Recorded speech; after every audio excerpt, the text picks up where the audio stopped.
যারা নতুন করে বাংলাদেশে ক্ষমতায় যাওয়ার জন্য স্বপ্ন দেখছেন, এই স্বপ্ন দেখা ভালো, কিন্তু মনে রাখতে হবে কেউ যদি বাংলাদেশে নির্বাচনকে পিছিয়ে দিয়ে রাষ্ট্র ক্ষমতা থাকতে চায়, তাদের উদ্দেশ্য হচ্ছে ফ্যাসিবাদের দোসররা যেন আবার পুনর্বাসিত হয়।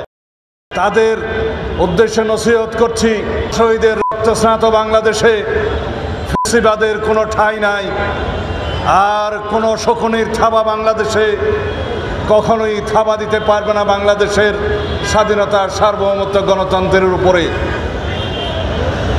আমাদের বক্তব্য হওয়া উচিত, আজকে যারা নতুন নতুন বাক্য বিশারদ হয়েছেন রাজনীতিতে, তাদের উদ্দেশ্যে নসিহত করছি, যারা নতুন করে বাংলাদেশে ক্ষমতায় যাওয়ার জন্য স্বপ্ন দেখছেন, এই স্বপ্ন দেখা ভালো।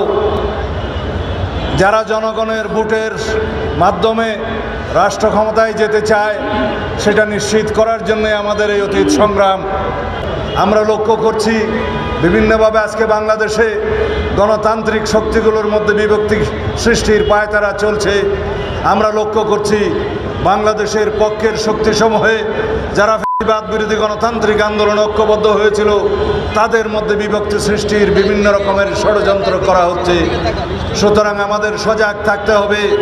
আজকের এই বাংলাদেশে আমাদের গতিপথ নির্ধারিত হবে জনগণকে সাথে নিয়ে ঐক্যবদ্ধভাবে ফ্যাসিবাদ বিরোধী জাতীয় ঐক্যকে শক্তিশালী করে।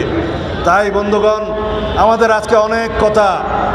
এই জুলাই কেন আসলো, এই জুলাই আসতে কেন 17 বছর লাগলো, বাংলাদেশের স্বাধীনতা আসতে কেন 23 বছর লাগলো, স্বৈরাচার বিরোধী সামরিক স্বৈরাচার বিরোধী সংগ্রামের পরে 9 বছর পরে কেন গণ অভ্যুত্থান হলো, ছাত্র গণ অভ্যুত্থান হলো, এগুলো আমাদের হিসাব করতে হবে।